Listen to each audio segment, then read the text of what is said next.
कर दई। जय हिंद, वंदे मातरम साथियों।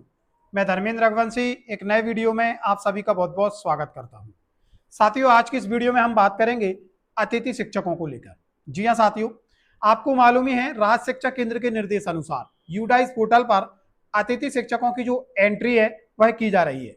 लगातार इस संदर्भ में अतिथि शिक्षकों के प्रश्न भी देखने को मिल रहे हैं कि आखिरकार क्या कारण है कि यूडाइस पोर्टल पर अतिथि शिक्षकों की जो जानकारी है वह एकत्रित करवाई जा रही है। इसके क्या कुछ मायने हैं। बहुत सारे अतिथि शिक्षक साथी ऐसे हैं जिन्होंने त्रुटिपूर्ण जानकारी दर्ज कर दी है, तो उनका क्या होगा।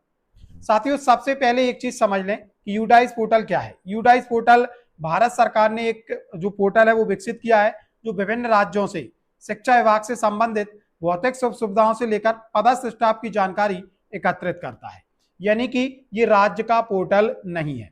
और विगत कई वर्षों से यूडाइस पोर्टल पर विद्यालयों की जो जानकारी है वह दर्ज की जा रही है, जिसमें समस्त शैक्षिक स्टाफ, भौगोलिक स्थिति, विद्यालय में उपलब्ध जो भी संसाधन है उनकी जानकारी वो दर्ज करवाई जाती है। लेकिन इस बार शैक्षिक स्टाफ के साथ साथ को शैक्षिक स्टाफ यानी कि उनके अतिरिक्त जो स्टाफ विद्यालय स्तर पर कार्यरत है उनकी भी जानकारी फिल करवाई जा रही है।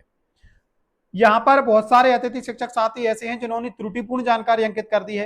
हालांकि आप उसमें एडिट कर सकते हैं। अगर एडिट नहीं हो रहा है तो आपको किसी भी प्रकार से चिंता करने की आवश्यकता नहीं है। जैसे किन्हीं अतिथि शिक्षक साथियों की प्रथम नियुक्ति दिनांक गलत दर्ज हो गई है, तो आपको बिल्कुल चिंतित करने की आवश्यकता नहीं है। आगे चलकर यदि कोई प्रक्रिया मध्य प्रदेश सरकार द्वारा अतिथि शिक्षकों के हित में लाई जाती है तो यूडाइस पोर्टल पर अंकित जानकारी बिल्कुल भी काम में नहीं लाई जाती है। ये आप बिल्कुल आश्वस्त हो जाएं। यूडाइस पोर्टल पर आपका जो डाटा है वह राज्य सरकार अपने नियमों के अंतर्गत जो भी प्रक्रिया आपके लिए लेकर आएगी उसमें इसका प्रयोग कतई नहीं किया जाता है, तो आप बिल्कुल भी चिंतित ना हो। दूसरी बात कि आपकी जो जानकारी है वो आपको स्वयं को यूडाइस पोर्टल पर वैसे तो फिल नहीं करना था, ये बीआरसीसी कार्यालय का कार्य था, लेकिन उन्होंने अतिथि शिक्षक या संस्था प्रमुखों को ये कार्य सौंप दिया और अतिथि शिक्षक स्वयं से यह कार्य करते दिख रहे हैं, जिससे कि त्रुटि की संभावना काफी हद तक बढ़ गई है।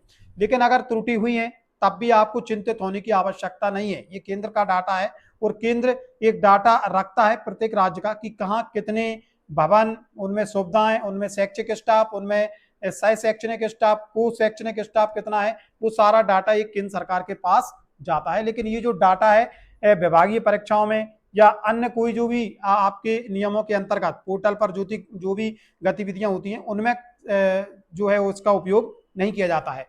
बशर्ते आपका जो डाटा है जीएफएमएस पोर्टल और एजुकेशन पोर्टल पर सही होना चाहिए। यूडाइस पोर्टल पर बहुधा जो जानकारी है वो त्रुटिपूर्ण प्रदर्शित होती है।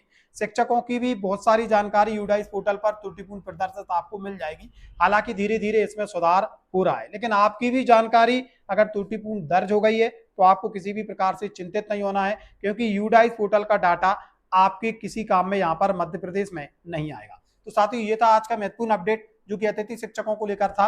मिलेंगे जल्दी नए अपडेट एवं नए टॉपिक के साथ। तब तक के लिए जय हिंद, जय भारत मित्रों।